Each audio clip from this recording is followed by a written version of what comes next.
Okay, today is June 18th, 2023. It is 9:05 in the morning. I'm going to be starting a new, method of posting videos. I want to have I'm really just using this for the mic so I could be heard more clearly because it sounded, my voice came through better with this mic on while recording on the computer. So I'm going to be kind of doing a reporting style um, method of um, playing videos here. I'm gonna talk about uh, this story that I came across here and get into it. It has to do with transgenderism, and I want to talk more about that issue in a reporting sense because I'm seeing a lot of bigger mouthpieces out there on social media are being targeted and silenced and basically wiped off of social media platforms for a period of times. And that's, I think, a strategy that they're putting forward to silence us because they see that the amount of backlash that's coming forward is getting higher and higher each day.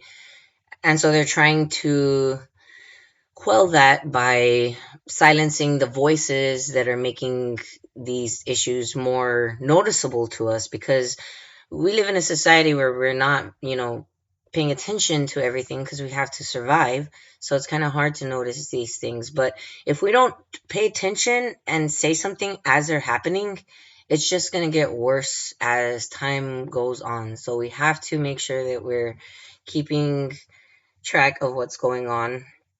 And right now, this story has to do specifically with Drag Queen Story Hour because I know there's a lot of people that are under the impression that it's not harmful, that it's just grown men that want to express themselves in a way that they feel more comfortable with themselves and in a way that shows children that they shouldn't be afraid to be themselves. The thing is, when it's done in this way, in this avenue where you're talking about men who partake in a certain activity because they find it thrilling sexually or they find some kind of sexual pleasure in it, even if it's just the fact that they're dressed as a girl doesn't necessarily have to mean they're turned on by it, but just the fact that they're dressed as a girl and they look like, or they don't look like girls, but they are presenting that way, it gives them some kind of feeling of having to do with their sexuality. Obviously, I mean, if you're a boy or a girl, you have a certain displaying that you have to do. The more manly you look, the more rugged and I mean, everybody's different again, but most of the time there's certain aspects of the man and female quality that have them looking more sexual than others. So for men, it's more rugged, with their six packs, their open shirts, whatever.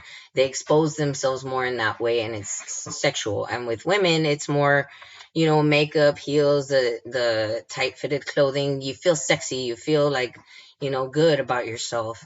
And there's nothing wrong with that inherently, but when it's coming to the topic of transgenderism, it's different because it has to do with other things too. It's not just your natural sexual nature. It's your mind is twisting your nature, your physical nature to make you adapt to something else that you want to be a part of. So it's not, you're not being yourself essentially. You're being something else that you want to be, that you wish you were.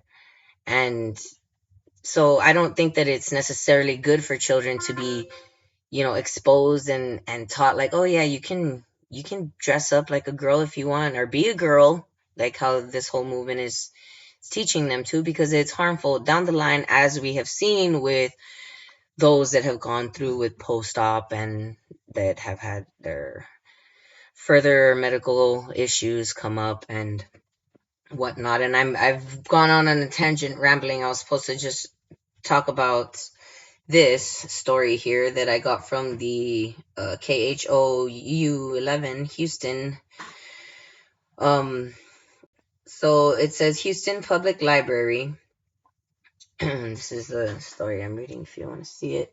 I don't know if you can see it very well. Not really. Okay, it's Houston Public Library admits registered child sex offender read to kids in drag queen story time. A media spokesperson for the library confirmed one of those drag queens, Tatiana Malanina, is Alberto Garza, a 32-year-old child sex offender. And this is published on March 19th, 2019, so this isn't even a new story. This is an old story. So the fact that it's still happening now, where people are just allowing this to go on as if, oh, nah, there's not going to be anybody taking advantage. It's ridiculous. But anyways, Houston, a registered child sex offender has been reading to children at Houston Public Library as part of its drag queen story time.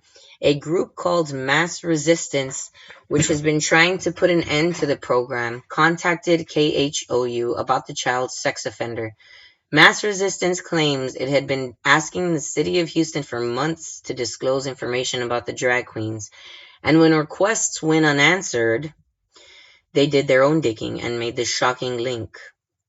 A media spokesperson for the library confirmed one of the program's drag queens, Tatiana Malanina, is Alberto Garza, a 32-year-old child sex offender. In 2008, he was convicted of assaulting an 8-year-old boy.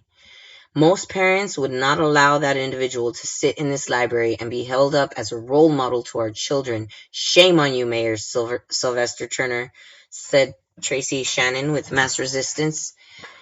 In a statement, the Houston Public Library admits they didn't do a background check on Garza and said Garza will not be involved in any future library programs. In our review of our process and of this participant, we discovered that we failed to complete a background check as required by our own guidelines, the library said in a statement. We deeply regret this oversight and the concern this may cause our customers. We realize this is a serious matter. Protesters say they want more than apologies. They want heads to roll. If they had done their job and due diligence, if they had said, wait, maybe it's not a good idea to have a sex offender who had 200 pounds and 5'11" assaulted an 8-year-old boy, Shannon said. Drag Queen Storytime's creators say it's part of a national program that aims to promote love and acceptance. In October, opponents sued the library system and Mayor Turner, trying to stop the program. They claim they're not against the LGBTQ community, but instead the library's actions.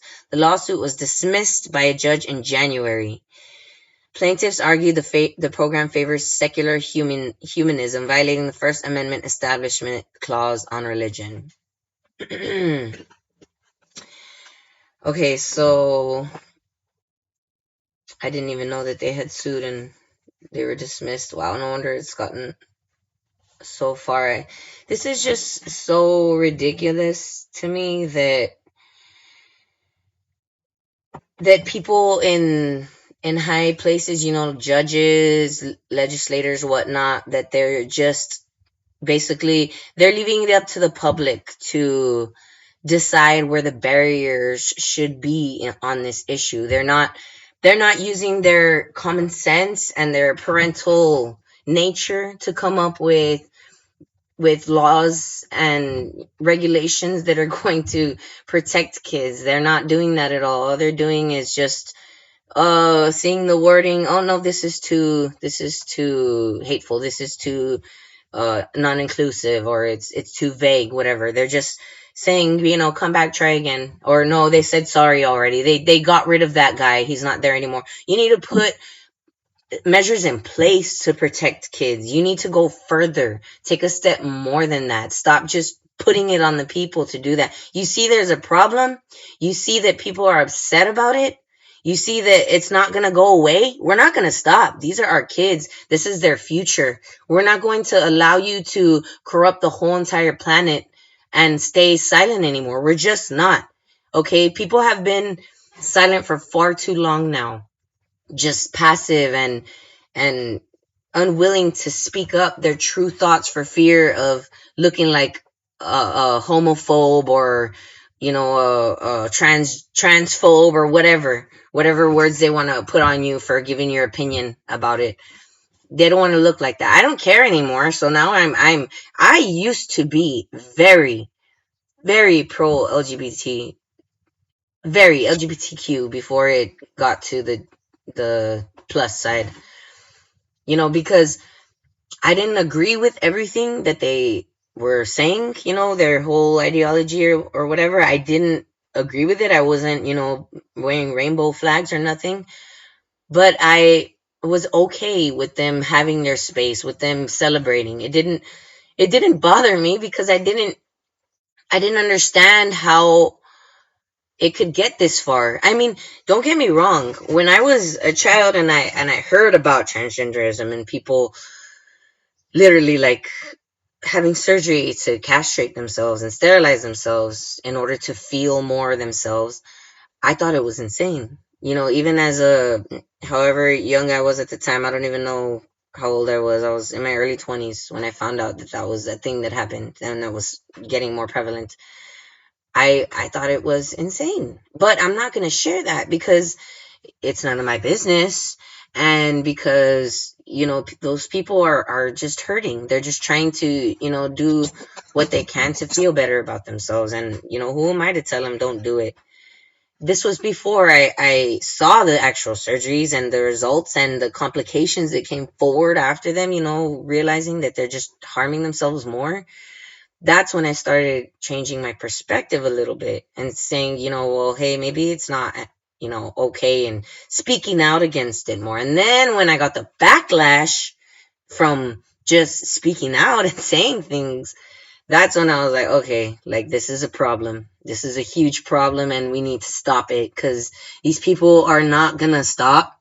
They're gonna just keep going further and further until we start letting them dissect themselves into certain different animals and try and actually revive themselves to live as another animal. Like that's where it's gonna go if we don't stop it now. And it sounds crazy right now, but I bet you 10 years ago, if people were telling each other, you let this LGBTQ agenda go forward, it's gonna lead to children being sterilized before they're even hitting puberty. If you would have said that back then, people would have probably laughed. I would have laughed and be like, come on, calm down. Like the world is not that insane. Like we'll people in charge will see that that's not the right thing to do. It won't happen. It won't get that far. That was my belief, my thought process, as I'm sure it was for many other people out there in the world who saw the absurdity of all of this and knew that it wasn't going to end well if we allowed it to keep going. Um, but but yeah, I'm against it now, and knowing especially that there's a national program that is the one that's promoting these drag queen story time, that just shows that it's an agenda. It's an actual agenda, national federal agenda, and they're protecting them, and they continue to protect them at the top level of the courts. And that's why when I start my nonprofit, well, it's already started, but when I get it to the level where it's with all the paperwork in line and my people set in place, my nonprofit Carmen Corks is gonna go and change these laws. We're gonna promote the idea that these legislators have more power within them to do something about this than what they're doing now, which is basically nothing except promoting this insanity more. So that's going to be my agenda for my nonprofit, is changing the laws so that we can, first of all, get rid of qualified immunity so we can go after all these corrupt people that are just doing things and knowing they're not going to get in trouble, and changing the whole narrative of this transgender agenda because it's ridiculous and it has to stop. So the story is not over. It's not over, actually. I thought it was, but that was an old article, as I said before. It's from 2019. We're now in 2023, and as most people know, the wave of the pro trans movement has started to change a bit and get a little bit more chaotic with all of us people waking up out in the world and realizing that this is not in the best interest of our children. It's not. It's just not. It's it's not in the best interest to lead them down a path where they are going to probably be sterilized, castrated. We are literally leading them to their own genocide. Literally, like they are genociding themselves because they are taking away their ability to further procreate and have their own families, so their own biological families, and it's not good, the results that come from it. So this is from the Texas Tribune. Texas Tribune. And it says Texas Senate votes to defund libraries where drag queens read to kids as it tries to limit the performances kids can attend. So I'm pretty sure that the Senate was advised of what happened in Houston by the Houston Resistance Movement, I believe it was called. The activists who are out there protecting kids and our future generations. So they actually did something about it. The Senate did. The governor also. I know he was in support of this. I had forgotten about this, to be honest. This was recent. This is from April 4th, 2023. So the Senate expanded the bill targeting drag queen story hours to target all public funding for libraries. The upper chamber also approved a bill limiting other drag performances kids can see. Let's see. The Texas Senate on Wednesday approved two bills aimed at restricting drag performances that children attend or see. One of them, Senate Bill 1601, would defund public libraries where drag queens are allowed to read to children.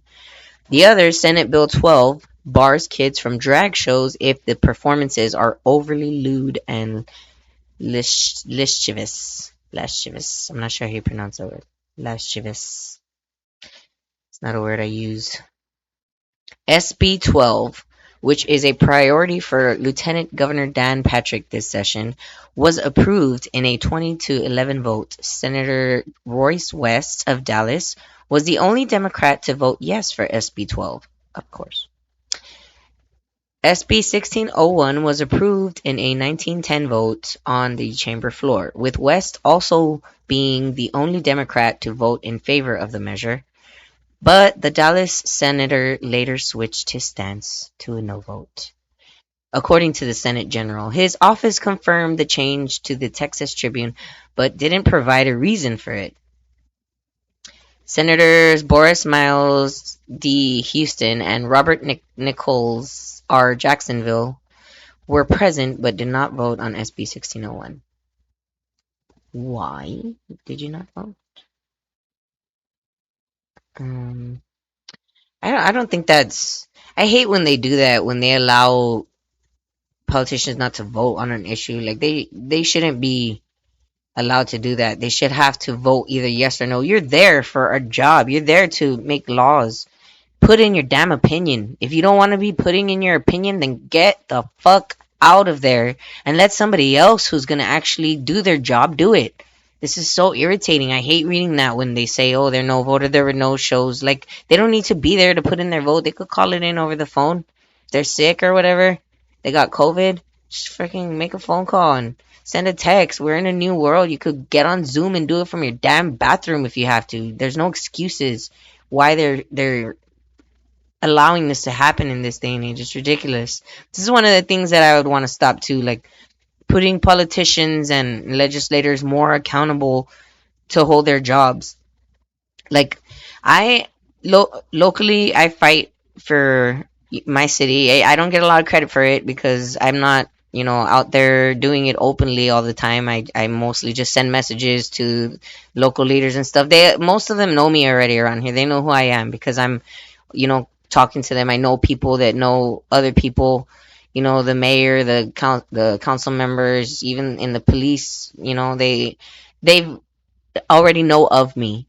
So I'm doing things here locally, even though I'm not getting, I'm not well known for it. I actually was able to get the city to pay more attention to our water issues because I was a part of a group that was going and holding them accountable. We took them to the court. Well, we didn't take them to court. We threatened to take them to court, and they got on the ball and started actually listening and doing things.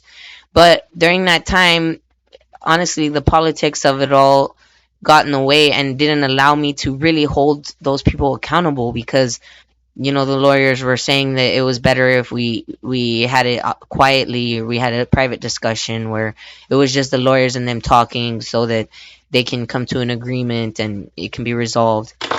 And it was, to the, like, minimal degree possible, but it's still not completely fixed. We still have a lot of things that need fixing, and the people in charge are already retiring. One of them, Riasul Mia, he's one that I was going vocally and on Facebook and stuff, sending messages to him, and he laughed, reacted, or he hearted one of my messages. Like, he wasn't taking it serious. He never was, and it upsets me that people are not held accountable. Like, they need to be held more accountable for the wrong that they do. We shouldn't be allowing these people to just retire and continue to suck money out of our resources as they leave this earth. Like, if they weren't there trying to help when they had the opportunity to, when they were literally like damaging you. This guy literally said that he would rather pay a fine.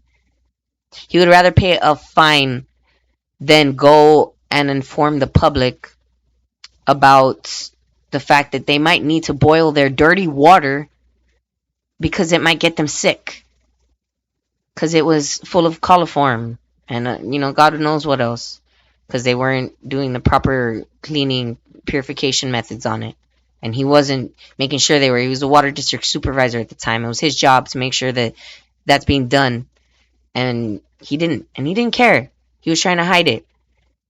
People like that need to go to prison. Yes, Riasul Mia, you need to go to prison, and I will tell you that to your face for what you said and what you did. And I guess that's why my lawyers didn't want me there, because they knew that I would probably say that to your face and we wouldn't get anywhere in the meeting. But whatever. The point is that it's still an energy like that of people that are just doing what they want to do, basically, without caring of the consequences and how it's going to affect the people of their communities. The undervalued, the impoverished people that don't have the energy or the means to fight back, like my parents, my family. I'm fighting back. I don't care if I don't have the means, if I don't have the resources. I will fucking sit in the street as a homeless person if I have to, shouting at you for what you're doing. And I know I'm right. So we have to hold these people more accountable. The fact that they didn't, and these fucking assholes just decided that they're not gonna vote, is sickening to my stomach. Anyways, so that was Senators Boris Miles of Houston and Robert Nichols of Jacksonville. They were both present, but they did not vote, and you both need to quit your jobs if you're not going to do it. Both bills now head to the House. For months, Texas senators have said their bills targeting drag shows are meant to protect children from sexually explicit performances. Some Democrats, drag performers, and businesses catering to LGBTQ Texans have fiercely pushed back against the implication that all drag performances are inherently sexual. Yes, they are.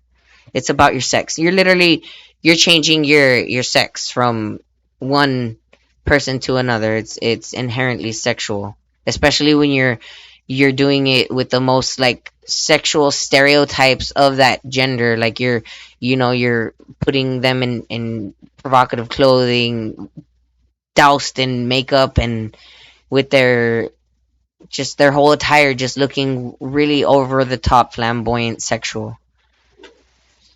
They've also said some bills restrict free expression enshrined in the First Amendment, as they've testified against bills in legislative hearings and rallied in opposition at the Capitol. And bill opponents say the Republican proposals are helping to fuel an overall backlash against drag. Yes, we are. Yes, it is. I'm not a Republican, but I basically feel like one right now because I don't agree with any of this at all. Like, and Republicans are not the only ones that are speaking out against this. It's leftists too, very few of them, but they're more, on just the general left side. Centrists, most of the centrists are already all towards the Republicans on this. So I'm a centrist. An overall backlash against drag as performers have increasingly seen protests and threats coordinated against them by activists and extremist groups. And like the women that are speaking out too, that have been attacked by the activists, the trans activists, kind of like that. Yeah, there's extremists in every aspect of what you're fighting against. There's going to be extremists. Okay. And as far as I know, none of these have actually gotten violent. Like the activists have gone violent and actually attacked, Posey Parker and Riley Gaines. They've actually physically went and attacked them, and they're not the only ones. I know there's a couple others, but we just need to understand that drag is not inherently sexual, and queer expression is not inherently sexual. Austin-based drag performer Brigitte Brandit told the Tribune last month. Amid some of the criticism, Republican Senator Brian Hughes of Mineola, who was the architect of some of Texas' most conservative legislation in 2021, narrowed his legislative push to restrict drag shows. And this week, he secured formal Senate approval for his SB 12, which prohibits kids from seeing sexually drag shows only if they are sexually explicit. But the Senate also approved SB 1601, which could cut public libraries' major source of funding if they let drag performers read to children, which is good. Drag performers don't need to be reading to children, okay? As you saw from the other article, it is a very easy avenue for sex offenders to take advantage of, especially with the lack of oversight, the lack of regulation, and the lack of background checks that they do. Apparently they don't do any. I don't know how they're doing it now. If they're even doing, I haven't heard of any drag time story hours here anymore, thankfully. But who knows? I know they're in other places still, another city, in other states like California. They're still doing it over there, and I doubt that they do background checks over there. I seriously doubt that they do background checks on the drag queens over there. They'd probably find it offensive and be able to go to court and sue them. California, you have a rude awakening when I get back over there in my states. A rude awakening. Chairman promoting. Okay. SB 1601 does not tie its financial penalties to the performer's behavior and essentially targets all libraries' drag queen story hours, which are aimed at promoting literacy and encouraging children to read. It's a very short bill, very straightforward bill, Hughes said this week. Hughes didn't explicitly say what SB 1601 would protect kids from. Instead, during the bill, from convicted sex offenders that want to go read to them. Do you not research when you write articles? Whoever wrote this? Oh my God, the ignorance. Instead, during the bill's Senate and committee debates, he brought up an example of the Houston Public Library hosting a registered sex offender. Oh, there you go, as one of its storytime programs, drag queens, because the library didn't do a background check as evidence for backing the bill. Yeah, that's pretty good evidence. On the other hand, drag performers and their allies pointed out during the bill's committee hearing that kids are more likely to be harmed by gun violence or sexual abuse perpetuated by church members. I hate this argument. Like, oh, look what they're doing over there. Look, they're hurting kids worse than us. Why aren't you going after them? First of all, yeah, people do speak out about that a lot. The way that people speak out about gun violence that are pro-gun is through mental health. Okay, because that is the true root of the problem is mental health. Because a gun doesn't get up by itself and decide to start shooting at people. It is a mentally sick individual that decides to pick up a gun and start spraying. Okay, it is not the gun by itself, and you cannot argue that fact.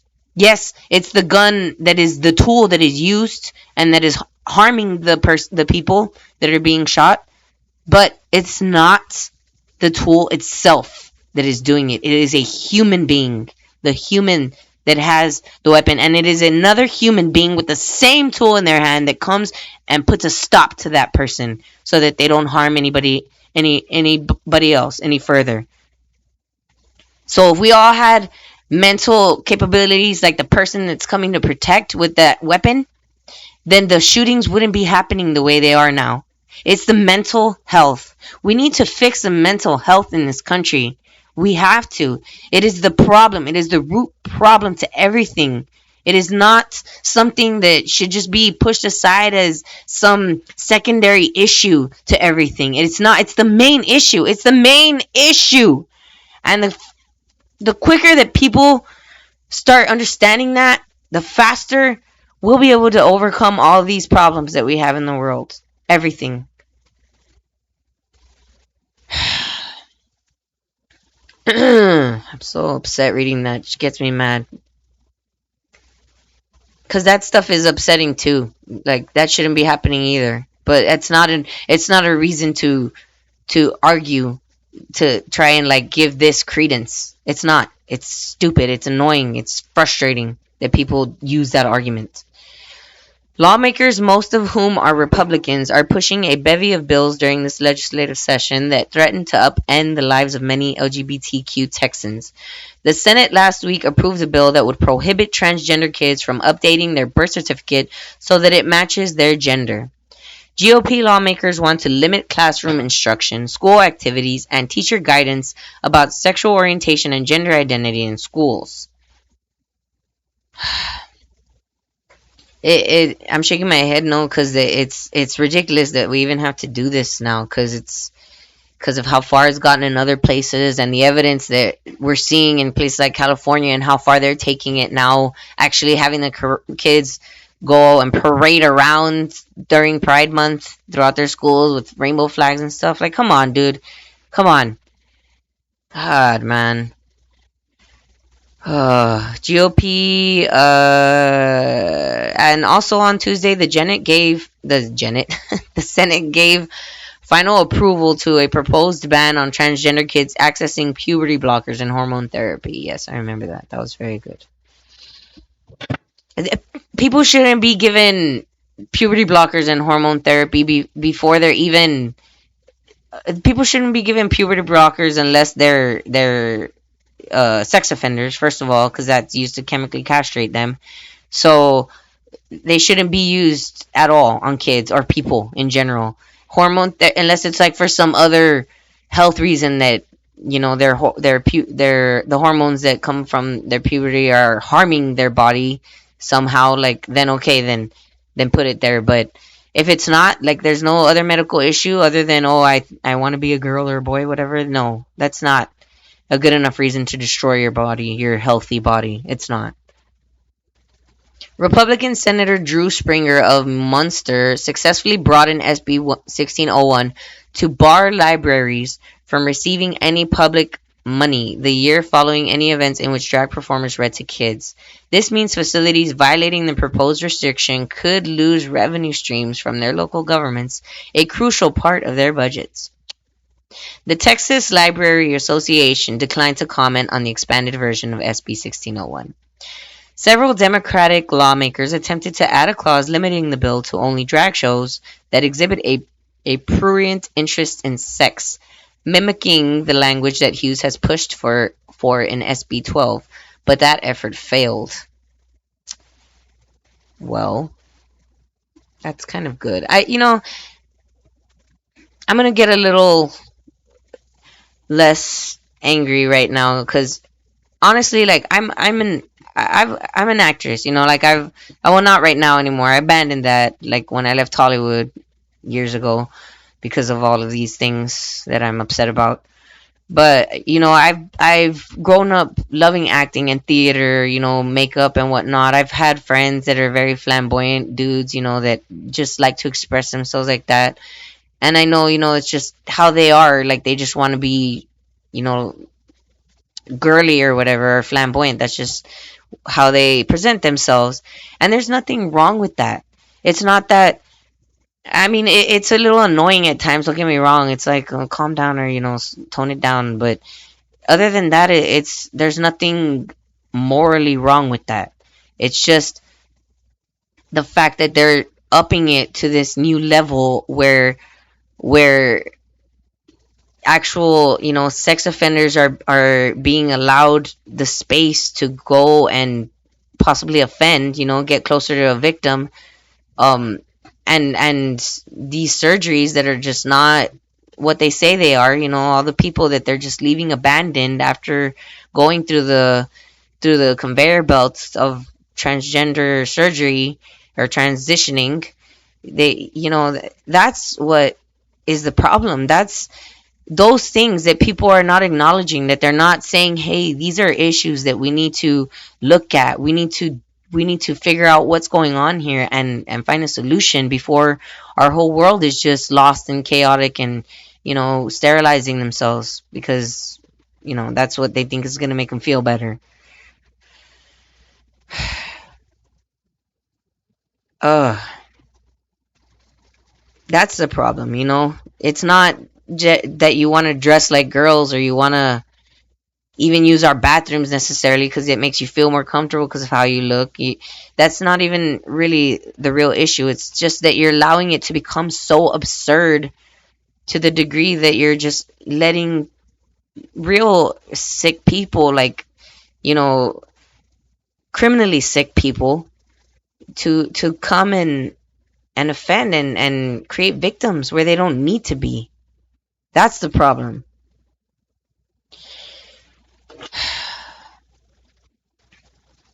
It's always good for us to try to work together and try to accept amendments. I think we agree that we will not sacrifice the effectiveness of a bill just to achieve unanimity. Unam, u, unanimity? How do you say it?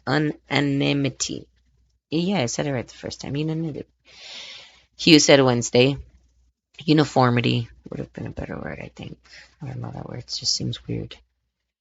During a Senate committee hearing last month, Baylor Johnson, an Austin Public Library spokesperson, said the drag story time events hosted by his employer were age appropriate and well received by families. Of course they were. Of course they were well received. They're trying to be open and loving and all inclusive. They're not going to assume that the drag performer that's reading to their 3-month old or 5-year old child is actually a sex offender. They're not going to assume that that would be something that the library, the people in charge of the event would allow to happen. They're going to assume the best of them because that's what they want. That's what they are there for, to be all loving and inclusive. Of course, they're not going to think about the negative side, the possible bad things that can happen.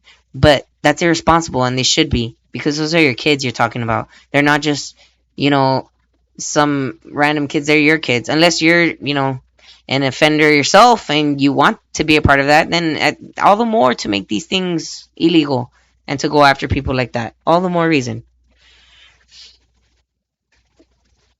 The vote on SB 1601 immediately followed that of SB 12, which restricts drag performers in private businesses and public spaces.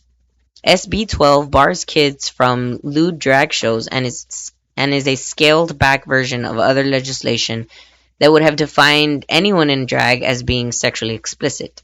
Still, dozens of drag performers and their supporters overwhelmingly opposed the measures during the legislative hearing last month. SB 12 is not an outright ban on drag performances and would not automatically classify all drag shows as lewd. Instead, the bill would levy a $10,000 fine on businesses that host drag shows considered sexually oriented in front of children. Performers violating the proposed restriction would also face a Class A misdemeanor, which could result in up to a year in jail, a $4,000 fine, or both. The bill describes sexually oriented performances as including someone who is naked or in drag and appealing to the prurient interest of sex. The bill, also filed by Hughes, doesn't clarify what prurient means, though the U.S. Supreme Court has defined it as erotic, lascivious, the other word I never use, abnormal, unhealthy, degrading, shameful, or morbid interest in nudity, sex, or excretion. During the Tuesday debate, Hughes successfully introduced an amendment that scales down the bill's proposed restriction for performances on public property. Under the new version, SB 12 would also apply to any sexually explicit performances, not just lewd drag shows. That's good. Should be like that. This amendment will accomplish the purpose of making sure that all obscene performances, any sexual performance inappropriate for a child, regardless of who is the performer, regardless of how they're dressed, will be affected by the statute, he said. Good, good, good. SB 12's backers, many of them social conservative groups, say the bill is needed to protect kids from seeing sexually explicit content. During the Tuesday Senate debate on the bill, Hughes echoed that reasoning. What adults do is a separate matter. This bill is about protecting children, Hughes said Tuesday. SB 12 is more narrow when compared to other Republican proposals for restricting drag shows. For instance, Hughes' other proposal, Senate Bill 476, defines drag shows more broadly as individuals wearing outfits or makeup that indicate a gender different from their gender assigned at birth while performing in front of an audience for entertainment. This wider definition could have covered activities unrelated to drag, such as a transgender person singing karaoke with friends in a bar, for example, or an actor wearing a costume as part of a Shakespeare play that involves wearing clothes traditionally associated with a different gender. Drag performers insist that SB 12 is an attack on their First Amendment rights and say the bill's language is imprecise, opening it up to multiple interpretations. During the Tuesday Senate debate, some Democratic lawmakers also characterized the bill as overly broad. Damn, this fucking article is long as hell. I mean, I like it because it's giving a lot of information, but it's long. It's from the Texas Tribune. The language in the bill is so purposefully vague that it could encapsulate many forms of queer art and try to shut them down, Austin-based drag performer Laurie Bird told the Tribune last month. The bill's opponents added that it would harm restaurants and bars that use drag shows to draw in more customers or charities that host these performances as fundraisers. The measure could particularly impact businesses owned by LGBTQ Texans, they said. So sorry. Too bad, so sad. We are small business owners in Texas trying to make our living just like everybody else. Everybody else, Bird said. And we're a huge part of the tourism and entertainment economy here. During the SB 12 debate Tuesday, Democratic lawmakers peppered Hughes with questions about what kind of performances the bill could ensnare. Democratic Senator Roland Gutierrez of San Antonio promoted a long back and forth that raised questions about whether various scenarios could be considered sexually explicit. That included Gutierrez's question about whether two men in drag kissing while walking in a pride parade would be considered sexually explicit under the bill. Hughes didn't directly answer. If they're wearing like S&M clothing, revealing clothing, they look all pervy, then yeah. If they're dressed appropriately and just, hanging out, as two drag queens, whatever, with at least appropriate dresses, then I don't think it's as sexually explicit. But it's the lewdness, the nudeness, the sexual innuendos and stuff that make it like inappropriate. Kissing is not. I mean, it's not, as long as it's just a kiss. There's making out and there's kissing. Making out is when it's getting too far. Like, okay, get a room. If you're just kissing a quick peck or whatever, that's not a big deal. Prurient interest in sex is well defined by the courts. You know that. Anybody on this floor, you and I both know, and that's my answer, he said. It's about protecting children. I mean, it's true. I mean, come on. Just so stupid. It's a stupid question. Gutierrez retorted that lawmakers should focus on gun violence instead if they want to protect kids. It's mental health, Gutierrez, that needs to be focused on, not the guns. It's mental health. The San Antonio Democrats district includes Uvalde, where the deadliest school shooting in Texas occurred last year. Gutierrez has filed various bills this session seeking to limit access to guns. How many have you filed for mental health, Gutierrez? How many have been filed for mental health? How many? As many as the ones you filed for gun, I hope. For gun restriction access, I hope. Listen, we could talk about protecting children all day long, Gutierrez said. You haven't done a whole lot here, a whole lot there. Gutierrez's repeated comments about the lack of traction for his gun legislation drew rebuke from Patrick, who presides over the Senate. At one point, Patrick told Gutierrez that if he didn't keep his remarks limited to the drag performance bill, the lieutenant governor may not continue letting him speak. Ooh, he got a little authoritative on him there, huh? Well, that sucks. But yeah, I agree. Keep it to the topic at hand. If you're especially if you're a politician, especially if you're on a level where you're actually having an impact on the top national level of laws or state levels, you should keep it to the topic at hand and stop finger pointing and blaming for things like this, like just causing more division. As bills focus on the LGBTQ community have moved through the legislature this year, drag performers, transgender Texans, and community advocates have also questioned the sincerity of lawmakers' claims that they're trying to protect children. Many say legislators are further stigmatizing people. I've had shows canceled. We've had people show up with guns. That's more terrifying to kids than me looking like this right now, said Bandit last month, while donned in a bright pink floor-length gown and a big pink wig inside the Texas Capitol. Look, Bandit, it's not about you scaring the kids. It's about you victimizing them. It's about you influencing them to fall down a certain path than what they otherwise could or should be. That's best for their own natural well-being, their natural physical health and well-being. That's what it's about, okay? Obviously, not some kids are going to be afraid of you. Some kids are, but that's not the issue that people are speaking out against because our kid doesn't want to see you in makeup. That's not it.